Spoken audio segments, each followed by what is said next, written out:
Starting a conversation in a new language, it can be pretty intimidating, right? Well, today we're going to tackle that head on. We'll go over some really simple, polite ways to start conversations in English so you can feel confident no matter the situation.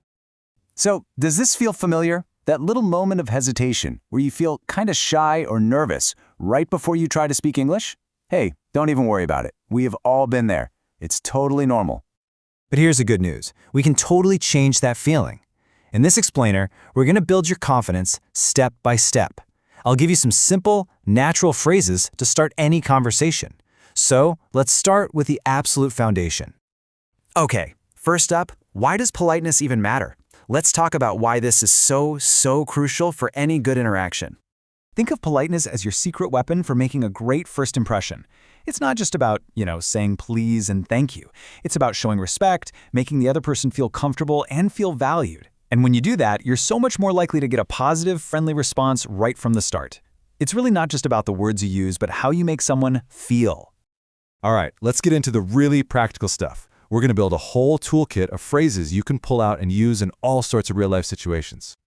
Okay, let's start with the big one, the one that can feel the most intimidating, walking up to a complete stranger.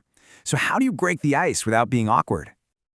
Just take a look at these. See how gentle and respectful they sound? Something as simple as, "Excuse me, do you have a moment?" immediately shows you value their time. And seriously, don't forget this tip. A simple, "excuse me" with a real smile, that's a powerful combo. It works just about anywhere. Okay, let's switch gears and talk about a professional setting. At work, things are a little different, right? You got to find that balance between being polite and being direct, because everyone's busy. So the key at work is really to be clear and efficient. You can start with a friendly "good morning" and then just state your reason for talking to them. Asking something like, "Do you have a moment to discuss the project?" is perfect. It shows respect for their time while getting right to the point. All right, now let's get a little more relaxed. What about chatting with a friend or a classmate? Yeah, the rules definitely change here. This is where you can be way more casual. "Hey, how's it going?" is a go-to for a reason. And look at this tip. It's so important. Your friendly, warm tone is what really matters. Seriously, don't stress about having perfect grammar. Just focus on making that connection. Okay, last scenario. Picture this. You're at a party, a social event. How do you walk up to someone new in a room full of people?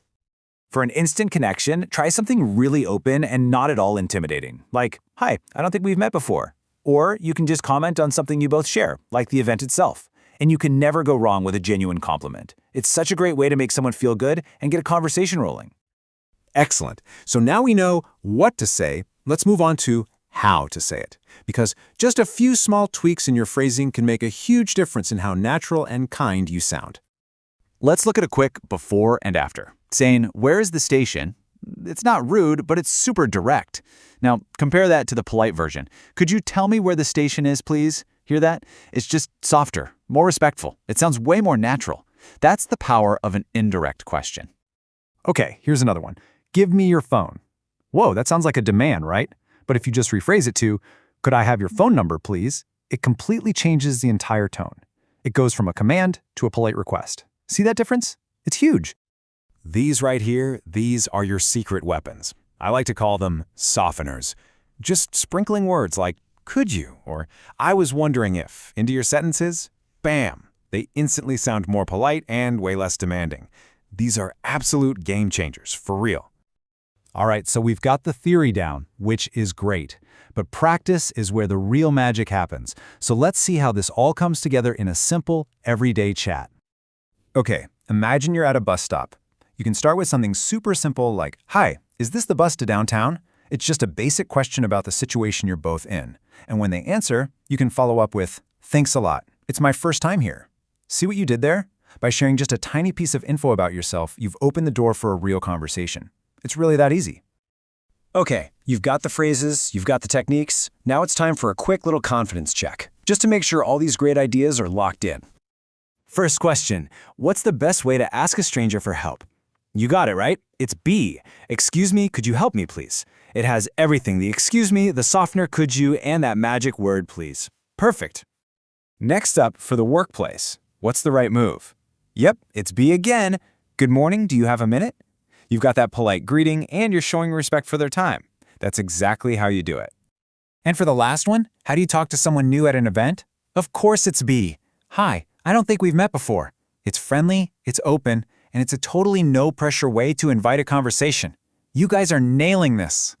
Fantastic work, everyone. You seriously now have a full toolkit for starting any conversation, politely and with confidence.